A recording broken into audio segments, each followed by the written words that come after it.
Hello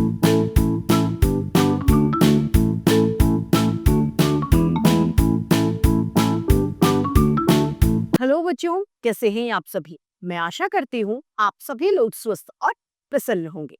आज हम हमारा पाठ वर्णमाला को पढ़ेंगे और समझेंगे। तो आइए इसे शुरू करते हैं।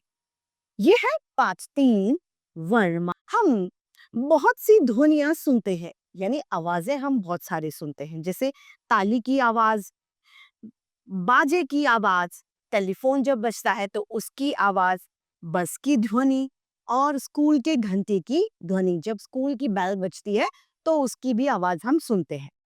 मुंह से निकलने वाली कुछ ध्वनियां होती हैं, यानी हमारे मुंह से कुछ आवाज लगती आती है। जैसे जब हमारे चोट लगती है तो हम क्या कहते हैं, आह, उई। ये सब क्या है? चोट की आवाजें, ये चोट की ध्वनियां है। बाबा की ध्वनि आती है ब हलन प्लस आ प्लस ब हलन प्लस आ, तो क्या बनेगा? बाबा। वर्ण जो होता है वो भाषा की सबसे छोटी इकाई होती है जिसके हम टुकड़े नहीं कर सकते। वर्णों के रूप।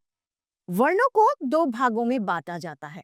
हमारी वर्णमाला में दो प्रकार के वर्ण होते हैं, एक होता है स्वर और एक होता है व्यंजन।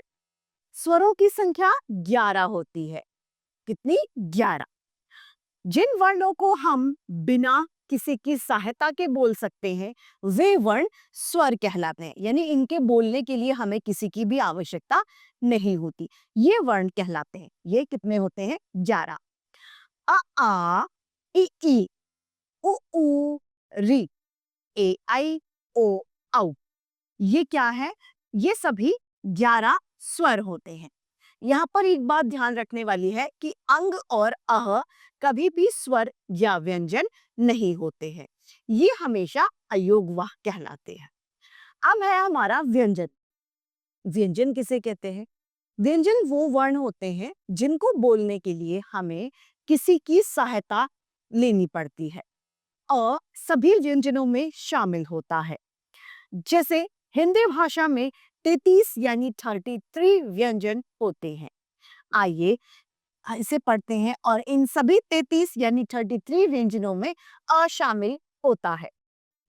क ख ग घ र, च छ ज झ या, ट ठ ड ढ ण, त थ द ध न, प फ ब भ म, य र ल व श श श ह।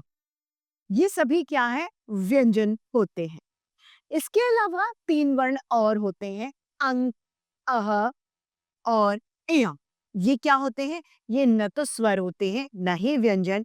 ये हमेशा अयोगवाह कहलाते। मुंह से निकलने तथा कानों से सुनने वाली छोटी सी छोटी ध्वनि जो होती है वो क्या कहलाती है? वर्ण कहलाती है। तो इसी के साथ ही पाठ समाप्त होता है। आइए इसे संक्षेप में दोहरा लें। उपयुक्त व्यंजनों के निश्चित 4 संयुक्त व्यंजन भी होते हैं। 4 संयुक्त व्यंजन होते हैं, क्षत्र, ज्ञ और क्षत्रिय। ये वो व्यंजन होते हैं जो दो व्यंजनों को मिलाकर बनते हैं, इसीलिए इन्हें संयुक्त व्यंजन कहा जाता है। इसके अलावा दो ध्वनियां और विकसित हुई हैं, ड और ढ की। ये ड और ढ दो विकसित ध्वनियों में। तो पाठ यहीं पर समाप्त होता है और उम्मीद करती हूँ सभी को ये पाठ भली भांति रूप से समझ में आया होगा। आज के लिए इतना ही, फिर मिलते हैं। धन्यवाद।